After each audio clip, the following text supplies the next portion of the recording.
Egunon, soy Iciar, soy madre de 2 niños. El pequeño de 5 años es sordo profundo prelocutivo. Además, soy mediadora comunicativa e impulsora de la creación de la Plataforma por los Derechos de la Infancia Sorda Señuskuntza Gehituz, Suma Lengua de Signos. Me presento ante ustedes para explicar cuáles son los motivos que nos han llevado a crear esta plataforma, qué objetivos perseguimos, a explicar cuál es la situación de la infancia sorda y qué soluciones planteamos para dar respuesta a esta problemática. La plataforma se crea porque profesionales del ámbito, personas sordas y familias vemos con preocupación la situación actual de la infancia sorda en Euskadi. Se están poniendo en riesgo derechos fundamentales y sus proyectos de vida por no ofrecer las mejores condiciones para su desarrollo. Desde la plataforma hemos difundido un manifiesto reivindicando sus derechos a tener una lengua natural, a ser aceptados y aceptadas, a poder disfrutar de su niñez, a recibir una educación inclusiva, a poder pertenecer a una comunidad, tener una identidad y a no sufrir privación lingüística. Y hemos recogido más de 800 firmas de solidaridad y apoyo. Los datos indican que el fracaso escolar entre el alumnado con sordera están entre el 70 y 80%. Son unos datos muy preocupantes, aunque además del éxito académico, me preocupan también sus herramientas para la vida, su potencial y su autorrealización. Cabe preguntarse, ¿por qué resulta tan difícil superar las barreras? ¿Qué es lo que está fallando? ¿Por qué no se están dando todas las oportunidades? Nos encontramos esta situación. No se está ofreciendo lengua de signos a la infancia sorda. No existen recursos para la adquisición temprana de esta lengua. Las familias no recibimos información sobre los beneficios de la lengua de signos. No existe atención temprana especializada ni contacto con hablantes competentes desde los 0 años o desde la detección de la sordera.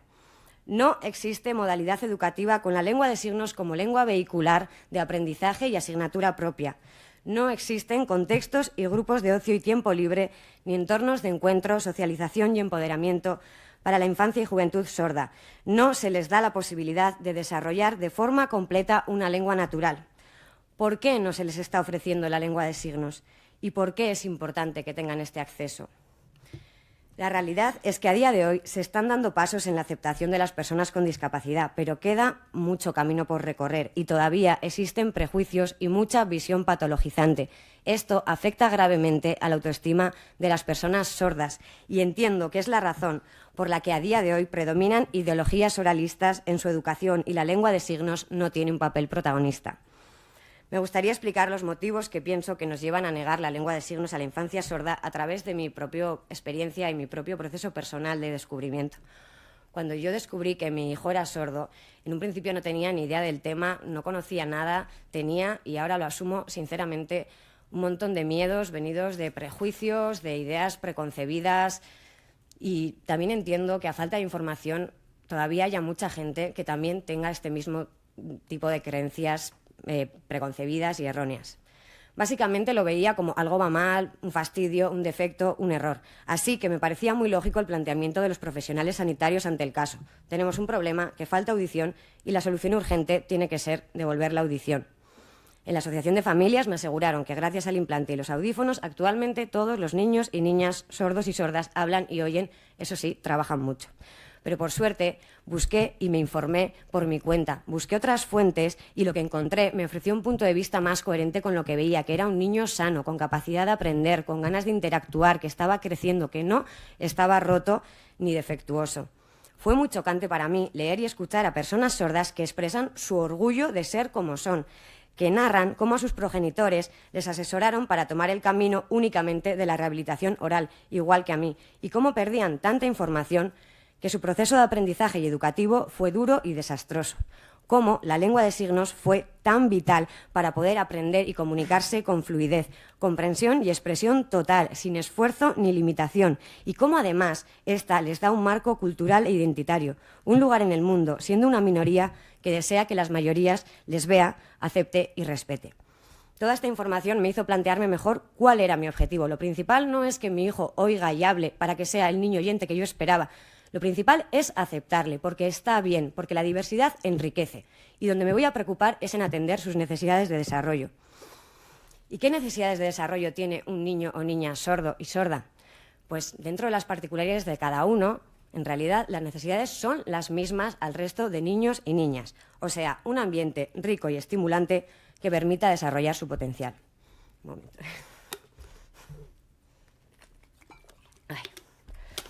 Necesitan aceptación, afecto, amor, seguridad, interacción, explorar objetos y situaciones, desarrollar su autonomía, descubrir el mundo. Pero sí hay una diferencia. La sordera sí que implica un riesgo, no vital ni sanitario, sino un riesgo de desarrollo si no se dan las condiciones adecuadas. Sabemos que es importante una detección temprana de la sordera, y esto es así porque hay que saberlo pronto para poder actuar, para tomar cartas en el asunto, porque tenemos un periodo sensible del lenguaje. Hay habilidades que se pueden aprender durante toda la vida, pero específicamente hablando del lenguaje, que es esa facultad humana que no solo nos cubre la comunicación, sino también el pensamiento, esa tiene fecha de caducidad. Y si antes de una edad no se ha desarrollado, esas áreas cerebrales quedan inactivas y no son recuperables.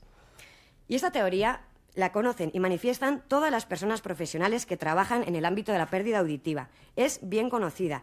Lo único es que generalmente no se plantea en ningún momento que la lengua de signos existe y que cumple las mismas funciones que la lengua oral, por lo que sería una solución natural, fácil y segura. No se menciona apenas la lengua de signos. El foco siempre está en la dificultad de adquisición de la lengua oral. Así que el punto de intervención para muchas se centra en la idea de que si una persona nace en un entorno en que la lengua es oral y se recibe por vía auditiva y ese canal no está siendo funcional, entonces en qué hay que incidir y reparar es el canal auditivo. Cuestión que se lleva años intentando, pero seamos claros y seamos honestas. Actualmente no existe ninguna forma conocida de devolver una audición natural por ningún medio. Sí, existen recursos de apoyo, tecnologías que van mejorando y es increíble hasta dónde llegan, pero jamás logra una recuperación auditiva total y normal. Siempre hay que rehabilitar, entrenar, esforzarnos y asumir que en ciertas condiciones es difícil o casi imposible, que el input no será suficiente. Y este es un punto muy importante para comprender por qué hay tanto fracaso educativo, por qué hay tantas barreras y dificultades. Yo lo vi claro ante tanta evidencia. Mi hijo necesitaba adquirir una lengua completa con urgencia. Y al igual que con mi hijo mayor oyente, que desde que ha nacido le he contado dónde estamos, qué pasa, cómo se llaman las cosas, que de manera natural y sin una enseñanza intencionada le he dado la opción de adquirir esa lengua, también quería darle esa oportunidad a mi hijo sordo. Y esto fue posible gracias a la lengua de signos. Desde el primer momento de la detección se pudo dar este aprendizaje natural, de forma acelerada, directa y espontánea. Y deseo esta experiencia para todo niño o niña. Ese adquirir una lengua natural sin esfuerzo, sin rehabilitación y desde el nacimiento. En el caso de pérdidas auditivas, solo se puede hacer gracias a una lengua visual. Y se trata de un derecho y una necesidad. Y es una necesidad porque hay que asegurar el desarrollo del pensamiento y no hacerlo entraña un riesgo. Si decidimos tratar de que esa primera adquisición de la lengua sea solo y únicamente la lengua oral, podemos estar poniendo en riesgo su desarrollo, porque ya he mencionado que las prótesis auditivas no siempre son absolutamente funcionales. No se puede predecir el éxito y la recuperación. Humphries presenta datos que muestran que solo un 20% de estos niños y niñas adquieren la lengua oral de manera completa. Algunos más, otros menos, pueden tener vocabulario amplio, pero dificultades en pragmática, o en la adolescencia, en la evolución hacia el pensamiento, empezar a reflejar carencias. La privación lingüística es un hecho sobre el que lingüistas ya vienen alertando y deviene porque el ambiente social y educativo de una persona en desarrollo no ha ofrecido el suficiente estímulo o input lingüístico para que un niño o niña durante el periodo sensible adquiera una lengua natural de forma completa. Y aunque los más escandalosos son los casos de privación lingüística graves o severos, no son los únicos. Los casos graves son aquellos en los que podemos ver niños y niñas de 5, 10 y 14 años con ausencia total del lenguaje, ya sea porque las prótesis no hayan sido funcionales o porque ni siquiera han tenido esa oportunidad. En estos casos, con un semilingüismo muy pobre o ausencia total, percibimos la dramática situación con consecuencias muy evidentes, con un deterioro claro del desarrollo cognitivo, problemas de conducta y problemas psicosociales. En estos casos, a veces tarde, mal e insuficiente, se trata de introducir la lengua de signos, aunque resulta irremediable el tiempo perdido, y se les genera una segunda discapacidad. Y estos niños y niñas quedan condenados a una vida poco autónoma, a un proyecto vital muy limitado. Pero hay diferentes grados de privación lingüística, no siempre son tan evidentes. Las personas sordas tienen buenas habilidades de mimetización y muchos recursos para responder de la forma que se espera, para hacer ver que entienden, para repetir y reaccionar como pueden observar en el resto de personas. Y esto nos puede confundir. Pero siempre pierden información, se cansan, desconectan y no acceden a este tipo de aprendizaje indirecto que se da a través de ser testigo de la interacción de otras personas. Al final, esta privación de un entorno lingüístico rico, accesible y cómodo genera que tengan más dificultades de aprendizaje, memoria y comprensión, que falten bases cognitivas esenciales y que se pierda interés por el entorno, se dificulte la relación y se expresen las necesidades no satisfechas en forma de conductas disruptivas. Son los casos de privación lingüística leve o moderada y a día de hoy es difícil encontrar niños y niñas sordos y sordas que no lo sufran en cierta medida. En estos casos se asume que pierden información, que tienen dificultades y la intervención trata de adaptar y simplificar contenidos, de facilitar y bajar el nivel de exigencia, refiriéndome a no impulsar sus capacidades al máximo, ya que las oportunidades no son las mismas. Es una verdadera pena dejar al 50% del potencial de una persona la capacidad de comprensión y de pensamiento por asumir que con los medios que se tiene está limitada, cuando existen medios que aseguran que no haya ninguna barrera perceptiva.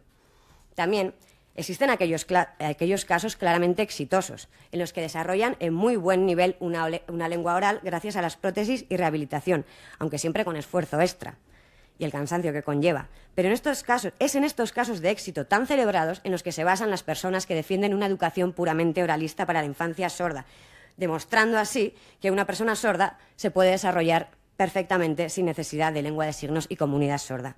Entiendo que estén orgullosos de sus logros, pero quiero subrayar el hecho de que un 20% lo consiga no es razón para desoír y no prestar atención al 80% restante. No tenemos forma de leer el futuro y saber en qué casos funciona bien, más o menos o absolutamente mal. Por lo que la lengua de signos debería ofrecerse, sobre todo en etapas tempranas, para todos y todas, en un sentido de responsabilidad por el bien de la criatura, ya que será el salvavidas en caso de no resultar exitosa la rehabilitación oral y, en todo caso, una herramienta más que suma, que puede proporcionar un sistema comunicativo y de acceso a la información que no requiera de mayor esfuerzo.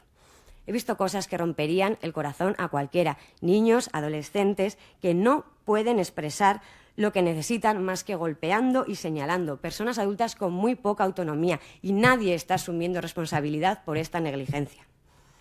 Vengo aquí a tratar de exponer un hecho, que existe la privación lingüística y es un problema grave, que no se ofrece lengua de signos y que las razones tienen que ver con prejuicios, discriminación y tendencias históricas que nos persiguen.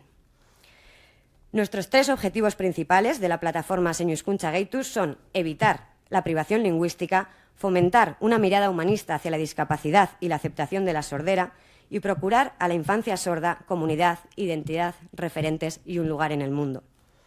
Para evitar la privación lingüística, entre otras cosas, primero estudiarla, pero lo que necesitamos es ofrecer un contexto lingüístico rico y accesible tanto en el hogar como en la escuela. Estos son los 2 pilares fundamentales y hay que empezar desde temprano. Por eso pedimos que se ofrezca y fomente la modalidad de educación compartida bilingüe intermodal en todas las etapas. Quizá suene complicado enfrentarse a la articulación de proyectos de este tipo, pero tengo una buena noticia. Estamos de suerte, tenemos el camino allanado. Además de la legislación, hace poco, la CNLSE, el Centro de Normalización Lingüística de la Lengua de Signos, ha publicado un informe sobre la situación actual del modelo bilingüe en la educación del alumnado sordo. Recogen mucha información y os invito a estudiarla, pero en resumen, existen muy pocas comunidades con este modelo. En Madrid es donde está más desarrollado y este hecho provoca muchos desplazamientos y cambios de vida para las personas que desde Valencia, Gasteiz, Canarias y otros muchos lugares se trasladan a Madrid para procurar a sus hijos o hijas sordos y sordas una educación con lengua de signos y cultura sorda. En Barcelona, Murcia y algunos puntos de Andalucía también están desarrollando el modelo, pero lo ideal es que esta oferta exista en todos los territorios, que haya igualdad entre comunidades, para que las familias no tengamos que vernos forzadas a este movimiento, que en algunos casos no nos es ni viable. ¿Y qué características tiene este modelo de educación compartida bilingüe intermodal del que os hablo? En primer lugar, se busca la agrupación en buen número del alumnado sordo, para que no sean excluidos y no estén aislados, que tengan un entorno rico lingüístico e interacción con sus iguales y compartido con niñas y niños oyentes, que tengan peso, visibilidad y poder dentro de la comunidad educativa. La socialización entre ellas es de vital importancia, ya que les va a dotar de recursos a través del aprendizaje de habilidades sociales de personas que, como ellas mismas, sufren barreras comunicativas y actúan como modelos y referentes. También se plantean 2 figuras docentes por cada grupo, una persona tutora y una cotutora muy competente en lengua de signos, que no realiza funciones de interpretación o traducción, sino que ambas profesionales, de forma conjunta, plantean contenido y actividades, y cada profesional explica e interactúa con el alumnado en diferente modalidad lingüística. Por otro lado, es ineludible introducir la figura del especialista en lengua de signos, que se encarga de trabajar, estudiar y profundizar en el conocimiento y aprendizaje de la lengua de signos como tal, igual que se hace con el resto de lenguas, en mayor medida y horario con el grupo del alumnado sordo y también para el resto del alumnado, para que existan menos barreras en la escuela. Todo esto se suma a los apoyos específicos para el desarrollo de la lengua oral y escrita que se requieran, como aulas de audición y lenguaje y agrupaciones para didáctica de lenguas orales. Es importante que las escuelas desarrollen un compromiso, un proyecto educativo y lingüístico que, además de las lenguas orales y escritas que se utilizan, incluya la presencia, visibilidad y fomento del uso de la lengua de signos y su cultura. Desde Señor Hizkuntza Gehituz les pedimos que realicen un análisis del informe mencionado, que visiten los proyectos de larga trayectoria y en activo en Madrid, Gaudem, El Sol y Ponce de León, que contacten con las personas profesionales del ámbito que pueden compartir sus experiencias y que se pueda elaborar algunas propuestas con los ajustes necesarios y pasos a seguir para desarrollar las bases para un proyecto de este tipo en Euskadi, uno o varios. He tratado de explicar de la forma más clara y directa posible por qué es importante incluir la lengua de signos y el modelo bilingüe en educación, utilizando mis propias palabras. Pero me gustaría recordar que esto no es nuevo. Tiene recorrido, ya viene recogido y reconocido en la legislación. El respeto a la dignidad de las personas con discapacidad y la no discriminación se refleja en la Convención por los Derechos de las Personas con Discapacidad. En relación a la atención temprana, la última resolución del 13 de febrero de 2025, por el que se establece el consenso estatal para la mejora de la atención temprana, etc., menciona de manera explícita la necesidad de una atención temprana con enfoque biopsicosocial y desde una mirada holística. También la necesidad de dar toda la información a las familias, de poder recibir atención temprana en lengua de signos e incluso especifica como objetivo evitar la privación lingüística. La lengua de signos y la cultura sorda está declarada Patrimonio Cultural Inmaterial. Existen y están en peligro. Es cultura, es algo valioso que debemos fomentar y cuidar en vez de menospreciar y negar. Aquí ya tenemos experiencia en este punto, en cómo revivir, dar fuerza y presencia a una lengua que ha sido prohibida, minorizada y despreciada y que merece fomento y reconocimiento. La Ley 27/2007 reconoce las lenguas de signos y el Real Decreto 674/2023, que lo regula, entre otras muchas medidas de accesibilidad muy necesarias, contempla el derecho a la educación bilingüe y al aprendizaje de la lengua de signos para la infancia y su familia. También menciona el perfil, la figura de especialista en lengua de signos como perfil profesional específico de enseñanza de la lengua de signos y como referente. Este Real Decreto será de obligado cumplimiento a partir del próximo año, por lo que es tiempo de empezar a mejorar y procurar los recursos necesarios. A la par que la sociedad empieza a dar pasos hacia la aceptación de las personas con discapacidad, a la inclusión y el respeto a la diversidad, al mismo tiempo que la lengua de signos pasito a pasito cada vez está más difundida y visibilizada, que se habla de los beneficios de los signos para bebés, el baby sing, incluso para los oyentes. Actualmente, que día sí y día también me encuentro personas que me dicen cómo les gustaría haber podido aprender lengua de signos en la escuela, que todos y todas pudiéramos aprender. Les parecería beneficioso a nivel individual y colectivo. En este contexto veo absolutamente ilógico que de formas más claras o sutiles se siga negando la lengua de signos a la infancia sorda. No puedo dejar de preguntarme el por qué y no encuentro muchas más respuestas más allá de que estamos repitiendo un error histórico que viene de lejos, basándonos en discriminación y prejuicios, basándonos en complejos de superioridad y no escuchando a los verdaderos protagonistas, a esas personas sordas que en su día han sido niños y niñas sordos y sordas. En 1880, en el Congreso de Milán, se prohíbe la lengua de signos en educación. Durante más de 100 años de lucha y reivindicación, las personas sordas consiguen que se elimine la prohibición, pero en la práctica, por lo que se puede ver, se nos ha quedado instalado ese concepto, esa idea de que la lengua de signos no es digna o, ¿qué es? ¿Miedo a que no adquieran la lengua oral? La lengua de signos no perjudica la adquisición de la lengua oral, está demostrado. Es más, la lengua de signos siempre suma. Es magnífica, es poderosa, hace fuertes a las personas sordas, les da igualdad. El camino es sin duda difundirla por toda la sociedad y la escuela, la educación, es un puente y una llave para el cambio. Nada más. Solo añadir que, sinceramente, si estoy aquí, es porque espero que se pueda hacer algo al respecto, que pueda ser real, porque nos jugamos mucho. Porque es mi responsabilidad ofrecer a mi hijo lo que necesita, darle agua si tiene sed. Y es mi responsabilidad y la de todos y todas, por mi hijo y por todos los niños y niñas sordos y sordas, que tengan todas las oportunidades, para que tengan un presente y un futuro mejor. Eskerrik asko, arretagatik. Gracias por escucharme.